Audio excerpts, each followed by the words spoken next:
Programa PubliRio Online. Apresentação, Silvio Barbosa. Olá, meu amigo, olá, minha amiga. Mais uma vez o nosso programa PubliRio Online entra no ar aqui pela TV, depois ele converge para as mídias digitais. Ele vai para o YouTube, Facebook, Instagram e agora também na Rádio 98 FM, todos os domingos às 18 horas. O nosso programa vai para muitos lugares, vai para Portugal, Inglaterra e vários programas que a rede hoje nos dá essa condição. Eu estou com essa camisa bonita aqui, ó. Eu não poderia deixar, eu fui conhecer uma pessoa maravilhosa que faz um trabalho magnífico sobre o Vasco, né? Aí eu não poderia deixar de convidá-lo para participar do nosso programa, porque o Vasco é um grande time. O Vasco foi fundado em 1898, né, por imigrantes portugueses que chegaram aqui no Brasil, né? Engraçado que 1898 é basicamente próximo à data de 1893, que foi fundada a Confeitaria Colombo também por portugueses, né?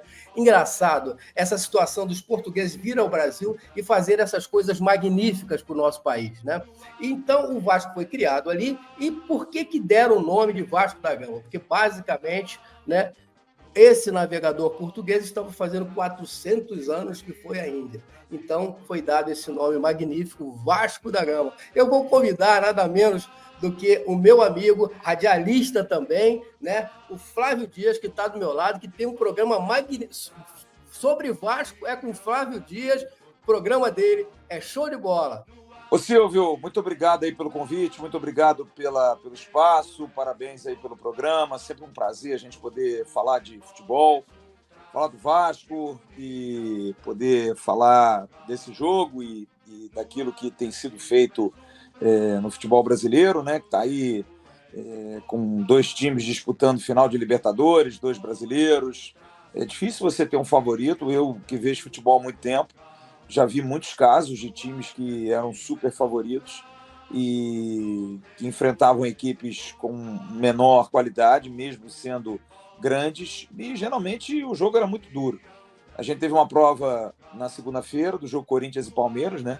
O Palmeiras brigando aí pelo título junto com o Botafogo, enfrenta o Corinthians, que acabara de ser eliminado da Sul-Americana para o Racing, brigando para não cair, e o Corinthians venceu o jogo por 2-0. Então, para mim, não tem essa história de favoritismo. É claro que o Botafogo está vivendo um grande momento. O Botafogo está num momento iluminado, montou um time capacitado, um time com bons jogadores, que tem jogado num nível bastante alto. Vem aí motivado, porque chegou à final da Libertadores, competição que o Botafogo nunca nem pensou em ganhar, nunca chegou à final, brigando pelo título brasileiro, tentando se redimir do ano passado, quando foi uma grande decepção, né, para o seu torcedor. Mas o Vasco é um time que, apesar de todos os problemas do ano, de todas as situações complicadas do ano, briga de SAF e rompimento com a empresa que detinha a sociedade, né, do Vasco com a SAF vascaína, o time conseguiu dar a volta por cima, a entrada... Pois Flávio, uma coisa que eu queria pegar daí, você falou, a minha primeira pergunta aqui é sobre a SAF, porque eu acho que o sucesso do Botafogo com a SAF está sendo muito grande, né? Por causa das contratações e tudo mais. Aí eu pergunto a você, será que... Aí você já me começou a dar uma introdução dizendo que, de repente, o Vasco não é por aí. Deu certo no Botafogo e não está dando certo no Vasco? Eu acho que o Botafogo deu certo porque a bola entrou. Só por isso. Porque eu não gosto do tipo de gestão que o Botafogo faz com seu mandatário. Eu acho que é muito em cima dos grandes cardeais que dominaram o futebol durante muitos anos. A diferença do John Textor para o Eurico Miranda é que o John Textor tem dinheiro, na minha opinião. Sinceramente, eu vejo de uma forma drástica. Se o John Textor amanhã encher o saco e for embora, o Botafogo sobrevive pelas próprias pernas. Eu acho que o momento esportivo ele é muito importante, é legal, dá resultado, é bacana, né? Dá um gás, mas tem limite, né? Às vezes dá para você suportar enquanto a bola entra. Quando a bola não começa a entrar, eu me lembro do ano passado. O Botafogo jogando uma competição importante, como o Campeonato Brasileiro, estava na mesma situação na frente, perdeu o fôlego no final, e eu vi muita gente criticando a SAF do Botafogo. Mas a grana que está entrando lá está dando certo, né? No caso, a grana dele. Está dando certo porque a bola entrou. Porque a bola está entrando. Ano passado não estava dando certo. Ano passado o Botafogo não ganhou absolutamente nada, chegou ao Brasileiro com liderança folgada, perdeu no final e a crítica foi imensa. Futebol não tem muito mistério. Futebol é você saber gerir o dinheiro. O Botafogo está com dinheiro hoje, tem o melhor goleiro, tem o melhor gestor, tem o melhor técnico, porque vence. O futebol ele é bom quando você vence. Quando você não vence, você é o pior. Então, eu vejo a saída. Não estou falando isso aqui por despeito, não, porque o Vasco é um clube que sobrevive muito por conta da sua força, da sua torcida, da sua tradição, porque o Vasco é um clube numa situação pré-falimentar hoje, né? Complicada, tentando se reerguer depois de uma mentira, de uma SAF, que é um modelo que eu gosto, mas eu acho que no Brasil é complicado de dar certo. Acho que dar certo na SAF no Brasil é complicado, porque as pessoas têm muita vaidade. Você vai entregar o futebol para o investidor e não vai mandar como presidente do clube. É mais ou menos por aí. Essa talvez tenha sido a grande vantagem do Botafogo. O presidente do Botafogo, talvez até para não abraçar tantos problemas, hoje é um grande torcedor. É um gestor do associativo do Botafogo, que tem 10% só. E no caso do Vasco é a mesma coisa, só que agora inverteu. Então eu acho que a SAF dá certo quando a bola entra. Quando a bola não entra, eu acho que todo mundo acha que é ruim. Então, bom, você está falando por aí. Você está falando do Botafogo, eu queria que você falasse, por exemplo, do Vasco especificamente. O que está dando certo no Vasco? O que está precisando efetivamente do Vasco ter para o Vasco bombar aí, ou melhor? E, na verdade, você falou que tem que entrar a bola. É igual, eu vejo um cara falando, pô, o time jogou bem pra caramba, se esforçou, foi guerreiro. Eu falei, cara, mas aquilo ali não é negócio de luta de boxe. Ali, o grande lance é o gol. É o que você está falando aí. Se não tiver gol, não adianta. Futebol tem que ter gol. Eu pergunto a você, o que está dando certo no Vasco e o que precisa melhorar no Vasco? Você que é um expert nesse assunto. Silvio, o Vasco tem que dar tudo certo. O Vasco está dando errado há muito tempo.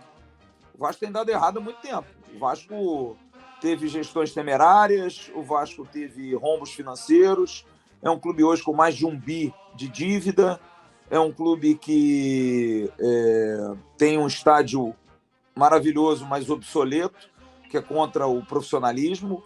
O Vasco, com uma torcida de quase 20 milhões de torcedores, não pode ter um estádio para 16 mil lugares, 17, 18 mil lugares. Então, esse é um ponto que precisa ser corrigido. Então, precisa acertar tudo. Agora, o que está dando certo no Vasco? Eu acho que as grandes medidas do Vasco nos últimos 6 meses se remetem muito à presença de um presidente que foi jogador e dos grandes, que foi o Pedrinho. O Felipe, hoje comandando o futebol, que também é o maior vencedor de títulos da história do Vasco, o Felipe, que dão tranquilidade a quem está lá dentro por conta de uma gestão, de entender que vai dar certo, que não vai dar errado, que fiquem tranquilos. Pedrinho e Felipe já passaram por situações difíceis no Vasco, de falta de grana, de falta de estrutura, de falta de apoio. Eles sabem aonde o calo aperta, então eles têm um bom diálogo com os jogadores. Então eu vejo muito por aí. O que precisa dar certo tudo. É um clube que está dando dor de cabeça há muito tempo, infelizmente. Mas que, como eu disse, por conta da sua camisa, por conta da sua torcida, que é espetacular, a torcida do Vasco é uma torcida muito difícil de ter igual no Brasil, por conta do seu tamanho e por conta da sua fidelidade. A gente vê meninos de 11, 12, 13, 15 anos vascaínos sem nenhum motivo para ser. E eu acho que é muito por isso. O Vasco é um clube que abraça muita causa social, é um clube que luta contra racismo, contra xenofobia. Isso já lá atrás, né? O Vasco foi basicamente por referência no início da sua... E isso abraça muito as pessoas. As pessoas torcem muito pelo Vasco hoje pela causa, mas não podem ser só torcedores pela causa. Precisa ser torcedores pelo futebol, pelos ídolos, pelos títulos. E é isso que está faltando. E o Pedrinho agora está tentando, com menos de 1 ano de gestão, um cara que trabalhava na TV Globo, ganhando um alto salário, resolveu abrir mão, depois de 3 anos sendo o melhor comentarista esportivo do Brasil, virar presidente do Vasco. Você acha estranho. Mas talvez seja porque ele tem uma dívida de gratidão com o Vasco, porque ele é o que é hoje por causa do clube. Porque ele chegou ali com 5, 6 anos, se formou, foi campeão, super campeão brasileiro, Libertadores, Rio, São Paulo e tudo, ganhou os maiores títulos dele ali. Jogou em outros clubes, mas não no mesmo nível, Palmeiras, Santos e Fluminense. E, enfim, então ele viu uma gratidão, ele tinha que dar algum retorno ao Vasco. E foi para lá. E está tentando, tomou uma medida muito corajosa, ele brigou com a SAF, entrou de sola no peito dos americanos, que a gente viu aí que foi uma medida correta, porque os americanos são comprovadamente errados nas suas práticas, né? Estão sendo julgados aí por tudo quanto é lugar. E agora no futebol deu a chave para quem conhece, que é o Felipe. Organizou, fez um time competitivo, que já tinha, que eu acho que é o grande legado desses 2 anos de SAF. Os processos foram organizados. O Vasco hoje tem um time que briga, é um time 9º colocado no Brasileiro, mas com oportunidade ganhando hoje de ficar entre os 6. Então é uma mudança muito radical, porque o Vasco ano passado brigou até a última rodada para não cair. Então é uma evolução, um time que tem um excelente goleiro, para mim o melhor goleiro do Brasil, que é o Léo Jardim, tem um ótimo zagueiro, que é o João Vitor, tem 2 jogadores no meio de campo espetaculares, Payet e Coutinho, tem o artilheiro da Copa do Brasil e o vice-artilheiro do Brasileiro, que é o Verratti. Tem bons jogadores, tem meninos da base, a base do Vasco briga por títulos todo ano. Então é um clube que tem tudo para dar certo. Agora precisa ser bem gerido, né? Tem que ser bem gerido. Falou, o que está faltando, bicho, para o time estar, atender a torcida? O time ou o clube? Os dois. Não, o clube é dinheiro. Falta dinheiro. O time, falta a bola entrar. A gente perdeu uma semifinal da Copa do Brasil para o Atlético Mineiro por obra do destino. O Vasco imprensou o Atlético Mineiro dentro de São Januário, os caras treinam pra caramba, cara. Os caras treinam pra caramba, ganham salários altíssimos. Eu lembro que quando o Zico estava aqui iniciando, o Flávio, ele treinava tipo horas e horas e horas para bater falta, para fazer isso, para fazer aquilo. O próprio Bebeto também, que era do Flamengo, né? Era do Vasco também. Pô, o Bebeto também treinou pra caramba. Agora os caras hoje ganham uma fábula de salário, treina meia hora aqui no campo, aqui na frente, e vai embora. Porra, isso não tá faltando alguma coisa, Flávio? Não vejo por esse lado, não. Eu acho que isso é uma crítica muito... Assim, você tá fazendo uma crítica torcedor. Eu que vivo nesse dia a dia, não concordo com isso. Os caras treinam muito, têm uma vida difícil, o jogador de futebol não tem uma vida fácil. E se eles ganham muito, não é culpa deles, é porque alguém paga, né? Alguém ofereceu. Se te oferecerem um dinheiro bom, se você disser não, ou você tá rico ou você tá maluco. Então eu acho que os jogadores recebem e são cobrados. Treinam diuturnamente, não tem férias, não tem absolutamente nada. O calendário brasileiro é desumano, de competições, de jogos de 3 em 3 dias, de recuperação, de viagens num país continental como o Brasil, que você tem que jogar em Fortaleza, depois você tem que ir para Porto Alegre. Não é fácil. O calendário é bravo. Agora, o que você... Agora, eu vejo assim, o futebol está cada dia pior. Eu vejo o futebol do mundo perdendo muito seu brilho. Hoje em dia se privilegia muito a tática, se privilegia muito o bom técnico, que é claro, é muito importante, mas você cada dia vê menos escasso talento, qualidade. A gente teve aí a maior prova disso, na minha opinião, minha humilde opinião, nos últimos 15 anos, a disputa pelo melhor jogador do mundo polarizada em 2 jogadores, Cristiano Ronaldo e Messi. Porque não surgia ninguém capaz de brigar com eles, que são 2 grandiosíssimos jogadores. Pouco mais para trás, a gente todo ano tinha um jogador melhor do mundo. Era o Rivaldo, era o Ronaldo, era o Kaká, era o Lothar Matthäus, era o Van Basten, enfim, a gente tinha jogador Beckham. Eram jogadores no mundo, todos revezando entre os melhores do mundo. Hoje, se você me indicar aí os 3 melhores jogadores do mundo, a gente está brigando aí agora pela situação que aconteceu do Bola de Ouro. Desculpa, com 2 jogadores que na nossa época, não jogavam, não eram titulares. O Vinícius Júnior, que é tido aí como o melhor do mundo, e eu não acho, jogador com muitas deficiências técnicas, inclusive, não seria titular do Vasco, campeão brasileiro em 89. O Rodri, volante, é um grande jogador, o volante do City. Mas eu já vi uns 50 melhores que ele jogarem no mundo. Uma Copa do Mundo como a próxima aí, que vai ter 3 países, que vão ter 48 seleções. Então a gente vai ter seleção muito mais por conta da política. Então eu acho que o futebol está se enfraquecendo demais. Tem muito assunto aí que eu quero pegar um lance teu.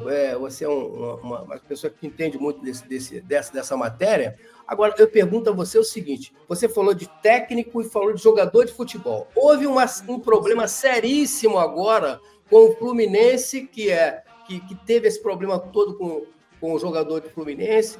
E o que você achou disso? Ele deveria ter entrado, não deveria? Porque o Victor, por exemplo, o Wagner Victor, que é amigo nosso, que é Fluminense doente, ele falou que o jogador estava totalmente certo, né?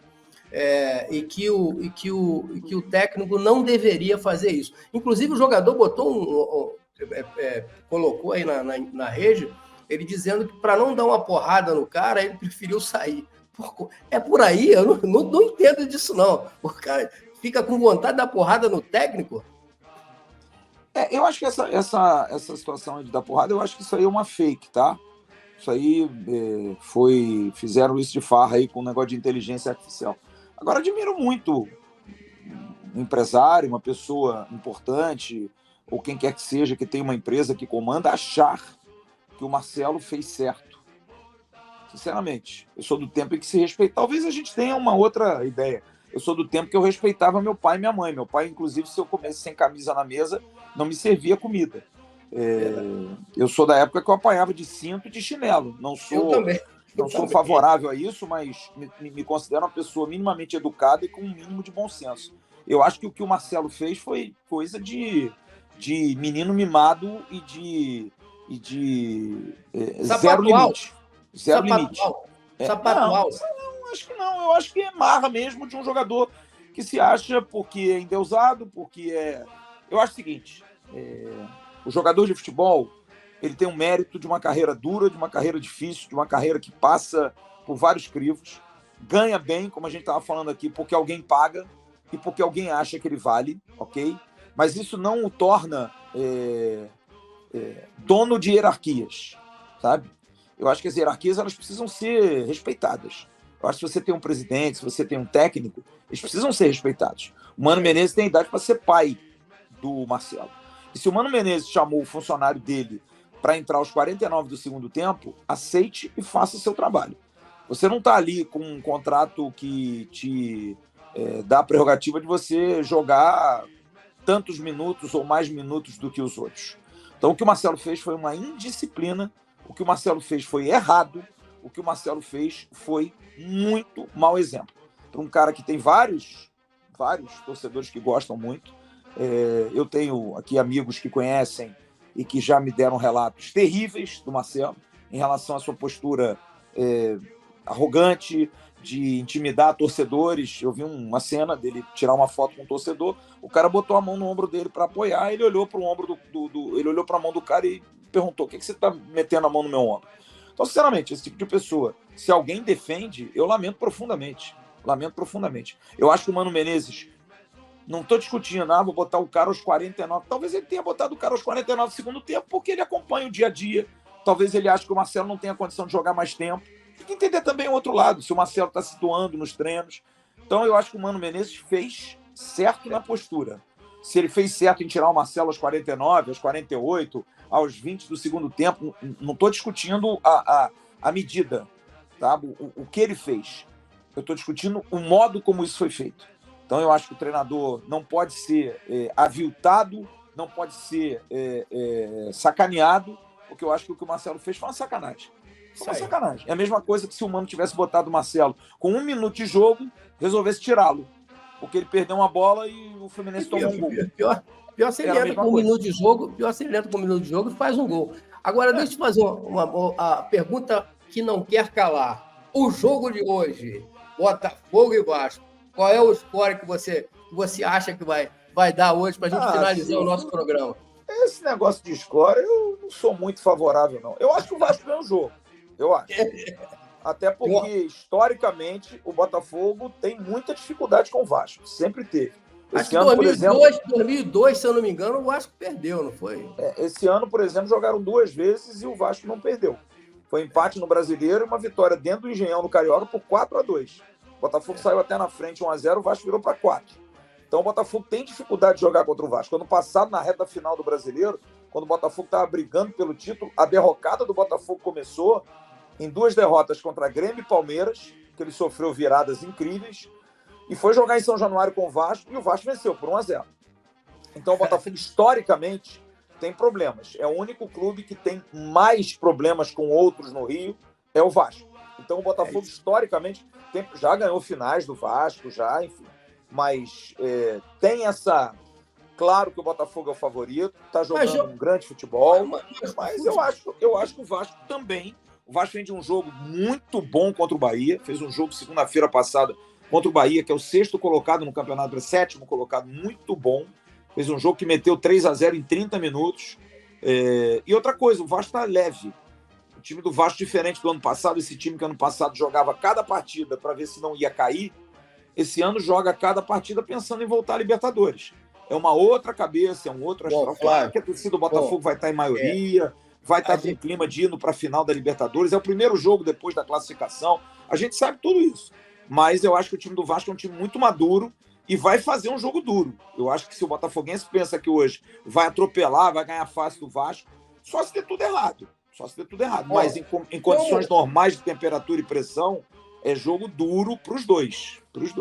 Como o nosso programa só vai entrar no ar no sábado, que já vai ter o jogo, hoje a gente está gravando aqui no dia 5, né, que vai ter o jogo do Vasco e do Botafogo. Vamos ver se o meu querido amigo Flávio tem razão, né? Eu acho que o Botafogo vai ganhar, logicamente. E vamos ver quem é que tem razão e te pedir, agradecer a você já de antemão, pedir para você deixar as suas redes, o teu programa especificamente, quando está no ar, que hora está no ar, aonde te encontrar, porque o teu programa é magnífico falando do Wagner. Obrigado, meu amigo. E eu vejo, inclusive, tem um amigo meu que eu mandei para ele em Orlando, o nome dele até é Luiz, ele é cunhado do Edmundo, aqui é vascaíno doente, não tem vascaíno doente não, né? É vascaíno ferrenho, né? Lá em Orlando, ele está assistindo o teu programa, porque eu mandei para ele, recomendando que era um programa show de bola, e realmente. Parabéns a você pelo programa, por esse nicho de mercado que você criou aí, e tudo de bom para você, muito obrigado, coloca suas redes aqui, e espero, felizmente, que o Botafogo hoje dê uma goleada no Vasco, você vai ficar muito chateado, mas a gente vai tomar um vinho depois para comemorar. Silvio, obrigado. A gente está no comando do canal Atenção Vascaínos há 5 anos, está indo para o 6º ano agora, em 28 de março de 2025, a gente faz 6 anos.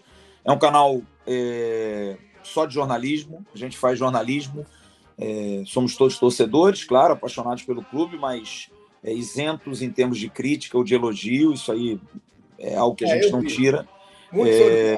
É um canal que hoje tem quase chegando a 260 mil assinantes no canal 1, que é o Atenção Vascaínos. A gente tem um outro canal, um canal suplementar, que é o AV+, que é um canal muito mais de colunas eletrônicas, de entretenimento, que a gente passou aí de 80 mil assinantes. Então, são 2 canais que a gente toca diariamente, tem vídeo todo dia, tem live todo dia. Hoje, por exemplo, a gente teve vídeo de manhã cedo, 7 horas da manhã, tivemos live 10 horas da manhã, logo mais, apesar de ser sábado, que a gente vai passar essa live nossa, a gente tem a nossa abertura de jornada, a gente cobre todos os jogos do Vasco, a gente viajou em todos os jogos, hoje vamos estar cobrindo o 32º jogo do Vasco no Campeonato Brasileiro, em loco. Sábado estaremos em Fortaleza, no jogo do Vasco, a gente cobriu todos os jogos da Copa do Brasil, em todos os locais, fizemos a pré-temporada ano passado, ou melhor, esse ano, em Punta del Este, eu estive em Punta del Este na cobertura da pré-temporada do Vasco, é um trabalho muito duro, difícil, que a gente conta muito com apoio, então quem puder curtir, quem puder seguir a gente, quem puder fazer doação, a gente está sempre lá com promoções. Não só doação, mas, Flávio, eu queria que você deixasse o telefone, o pessoal anunciar no teu programa, que é um programa show de bola. A gente tem, como eu disse, programação diária. Para quem quiser seguir, é o Atenção Vascaínos no YouTube, nas redes sociais, no Instagram, no Facebook, no Twitter e no TikTok, a gente está como @avascaínos, que é a nossa nomenclatura. E quem quiser mandar alguma mensagem, querendo, enfim, parcerias, a gente está no direção, sem cedilha e sem tio, @atençãovascaínos.com. É só mandar, dizer, enfim, o que interessa. A gente senta, eu tenho um departamento comercial, meu querido Christian Baeta discute lá, enfim, vê a melhor forma. E eu tenho uma rede social que, inclusive, abri agora recentemente, porque eu tenho a minha rede social, mas é fechada, que é muito mais minha, que eu abri agora no Instagram novo de trabalho, em que eu dou muitas dicas lá de jornalismo e também dicas sobre jogos, sobre informações de campeonatos, sobre opiniões que o pessoal gosta de ouvir, saindo completamente do nicho Vasco. Eu evito até falar de Vasco lá. Vasco eu falo no canal, então eu comento jogos do Botafogo, falo resultados do mundo, seleção brasileira, o que seja. que é flaviodias.ofc, de oficial. flaviodias.ofc no Instagram. É só seguir lá, a gente está sempre trazendo. E para quem quer iniciar jornalismo esportivo, em breve aí a gente vai estar com novidades de cursos também. Bom, eu estou com 54 indo para 55. Comecei com 16 anos, então eu acho que eu tenho um pouquinho de cancha aí para passar alguma experiência aí para a galera de quase 40 anos. A gente vai conversar sobre isso, porque eu sou professor, né? Legal. Fiz agora o meu doutorado e vou também fazer uns cursos aí, a gente pode conversar sobre isso. É muito importante, já pensei até com relação à área de jornalismo. Flávio, eu quero agradecer a tua presença, já fomos o programa inteiro, basicamente, com você, falando sobre o Vasco, sobre o teu programa, que é show de bola. Eu recomendo o programa, e apesar de ser botafoguense de coração, recomendo o programa do meu amigo vascaíno, porque não é só por ele ser vascaíno, é porque ele é um profissional da área e efetivamente é um cara que faz e conduz o programa muito bem, com vários convidados, nomes famosos e tudo mais, que eu vi lá, né? Eu tive presente em loco para ver, tem um staff legal, você vai gostar de ouvir, você é vascaíno, ou até de outro clube como eu, né? Vai gostar de ouvir e ver o Flávio Dias lá comunicando para vocês. Flávio, muito obrigado pela tua presença. Grande. Muito obrigado, Silvio. Espero que o jogo de hoje seja um show de bola. E se eu ganhar, eu vou ficar feliz pra caramba. Mas você não vai ganhar, não. Se o Vasco ganhar, eu vou ficar um pouquinho... Ganha depois. Tem um amigo meu que me ligou e falou assim, tô torcendo... Pior que eu vou ter que assistir o jogo com ele. O Jorge Baker. Eu tô torcendo pelo Vasco. Se o Vasco ganhar, o meu Palmeiras fica na boa. Eu falei, tu é muito... cara de pau, mas, eu vou ter que assistir o jogo com esse cara secando o Botafogo. Mas vamos lá. Grande abraço para você, meu irmão. Tudo de bom. Obrigado, um abraço, Silvio. Obrigado a todos aí. Obrigado pelo convite. Programa Publi Rio Online. Apresentação, Silvio Barbosa. Olá, meu amigo, olá, minha amiga. Mais uma promoção, que delícia. Dessa vez na Confeitaria Colombo.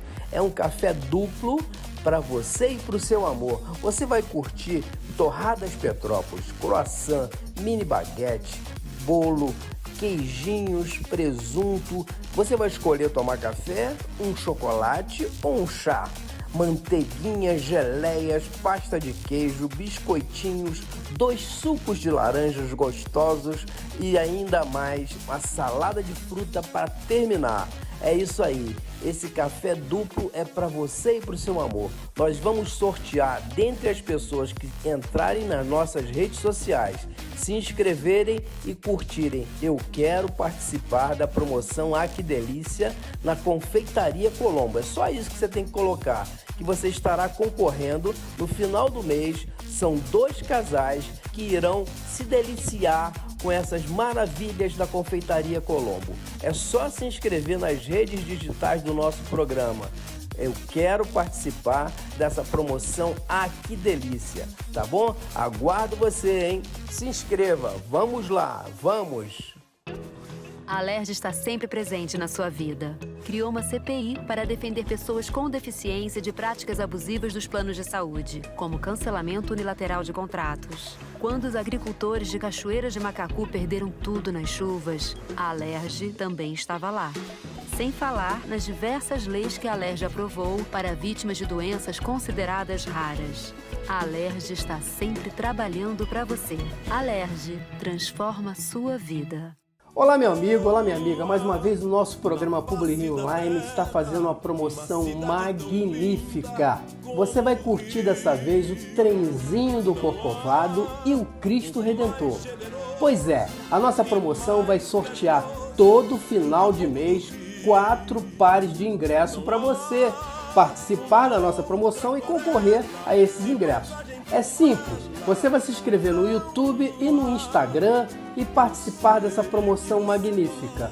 Você vai ganhar um par de ingressos para levar quem você quiser. Você vai passar na via mais antiga do Brasil, seguindo até o Cristo Redentor. Chegando lá, você vai ver uma das 7 maravilhas do mundo, que é o Cristo Redentor. E de lá você vai ver a cidade maravilhosa, toda linda, maravilhosa, exuberante.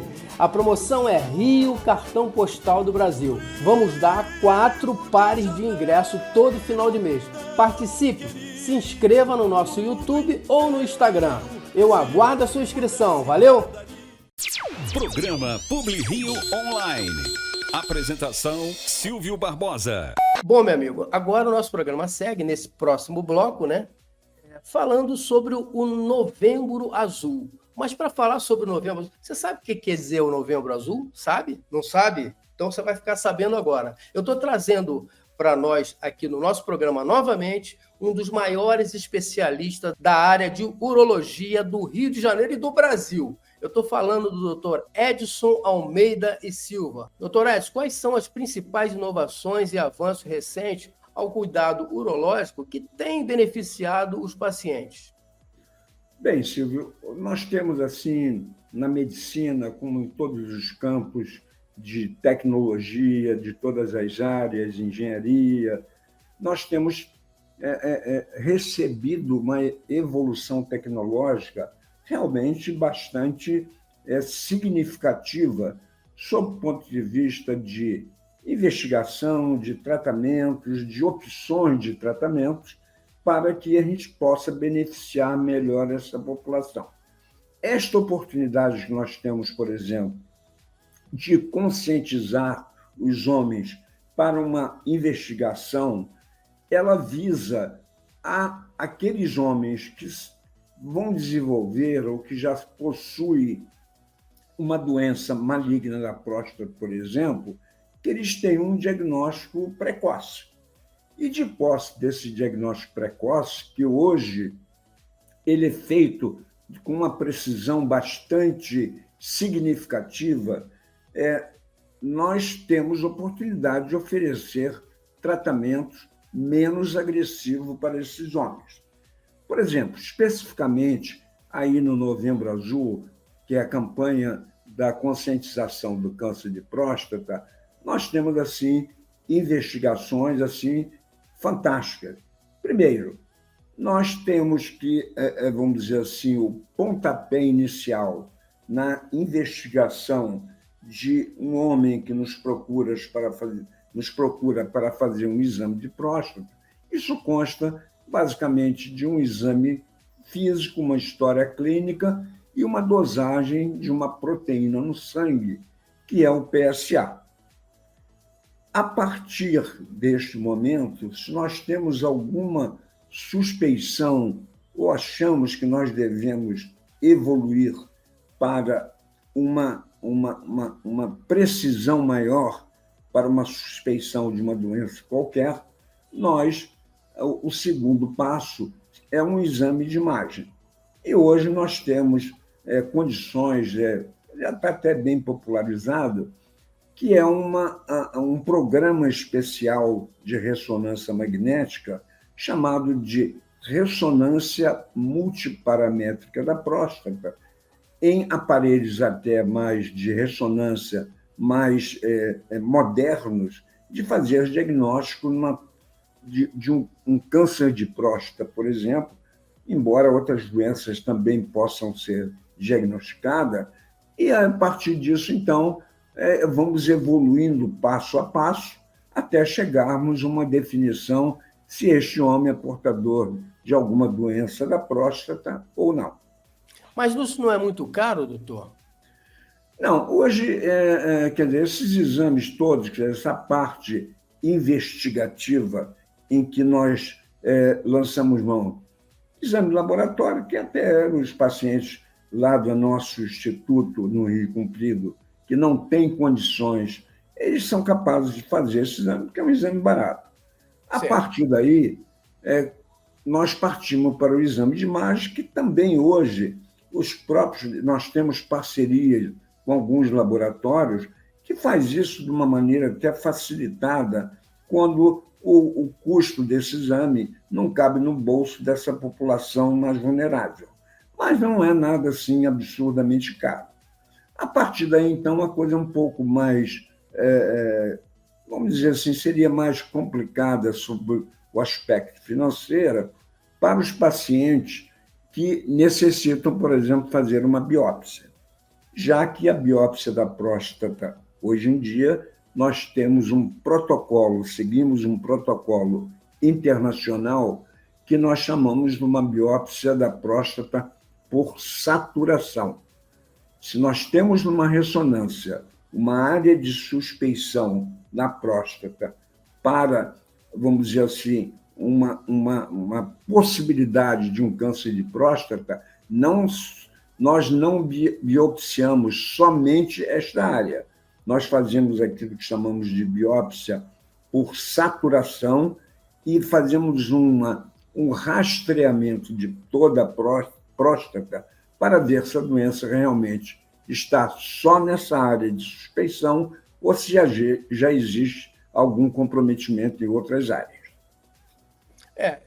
Então, esses seriam, no caso, os tratamentos recomendados atuais para o diagnóstico precoce da prevenção da próstata, basicamente? Sim, nós temos que seguir todo esse passo a passo para que nós tenhamos um diagnóstico preciso.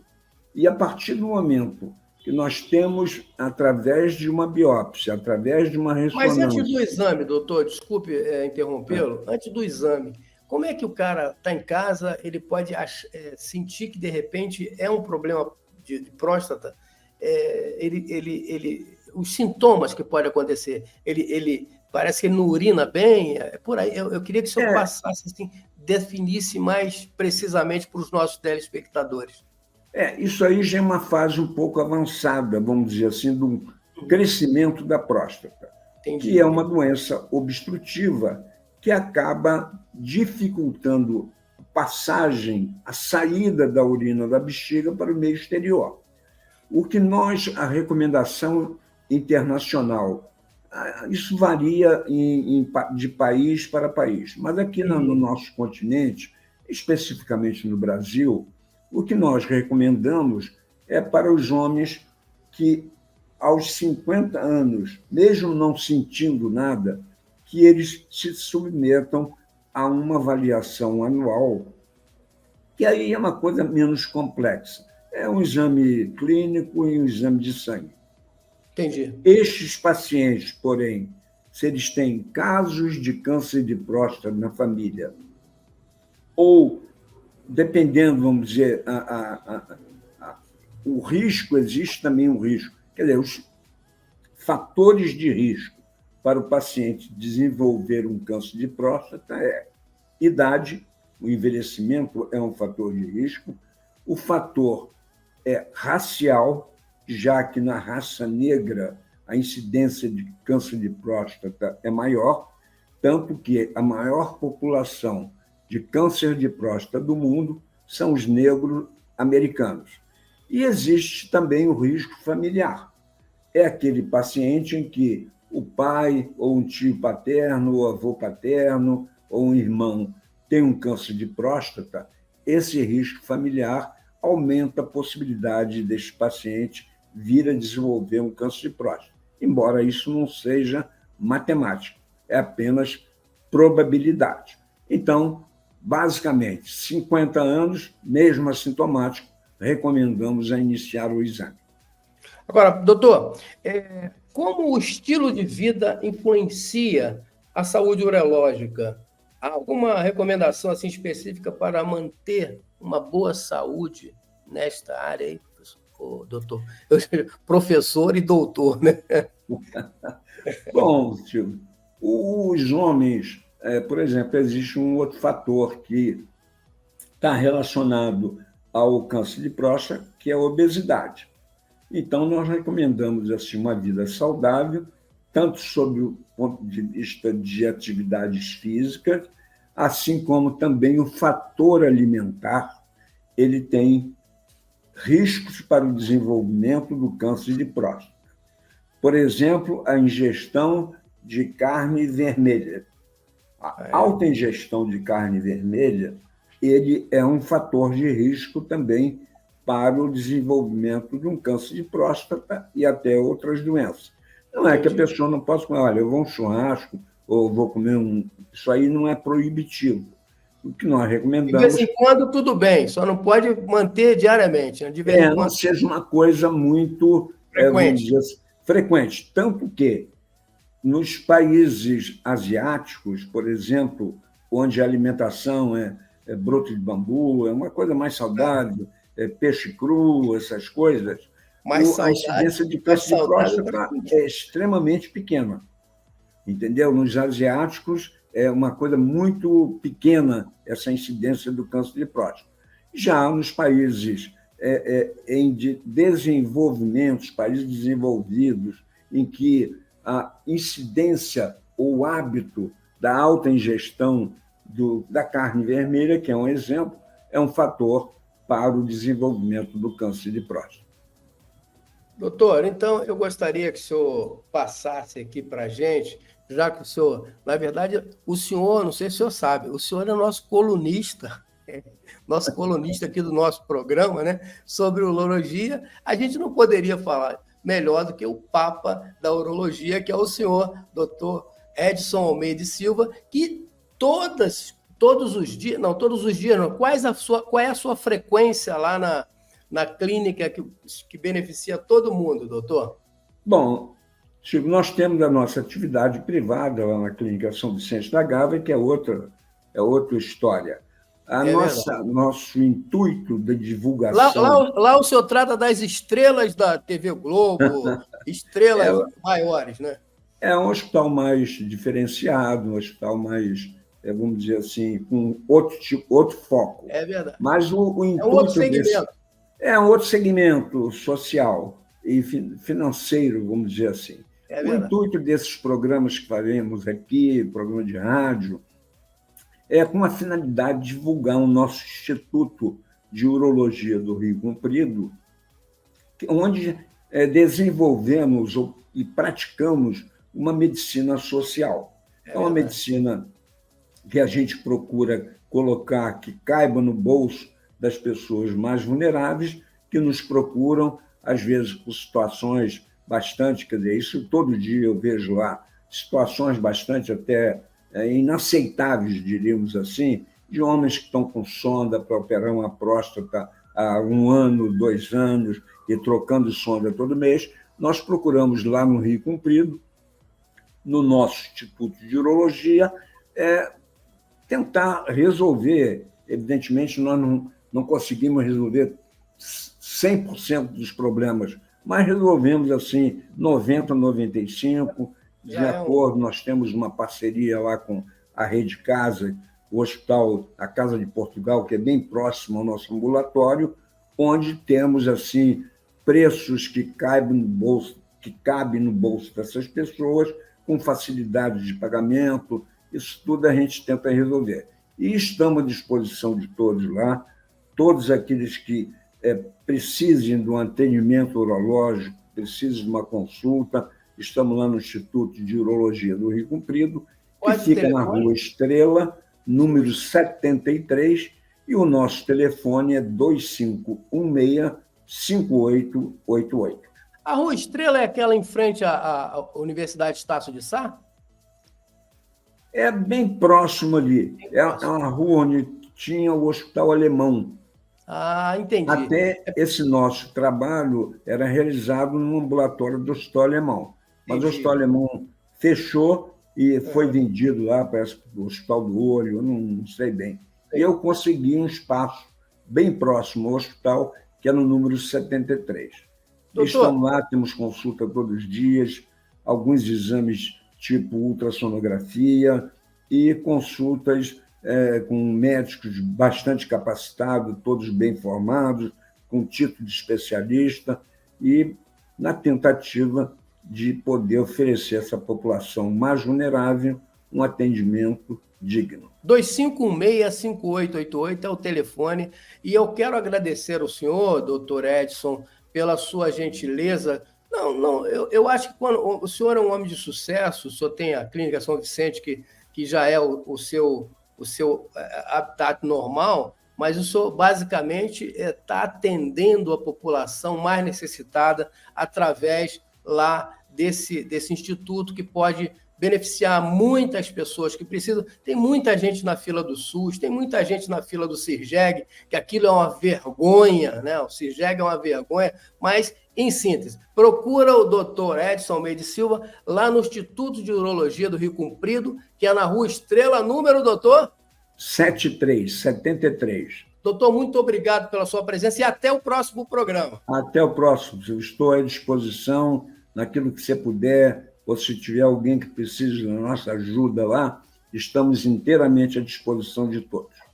Então, esse é o Novembro Azul. Então, vamos participar desse Novembro Azul, não só pelo nome, mas também nós homens, indo até para ver os nossos problemas de próstata, fazendo um exame, um check-up geral.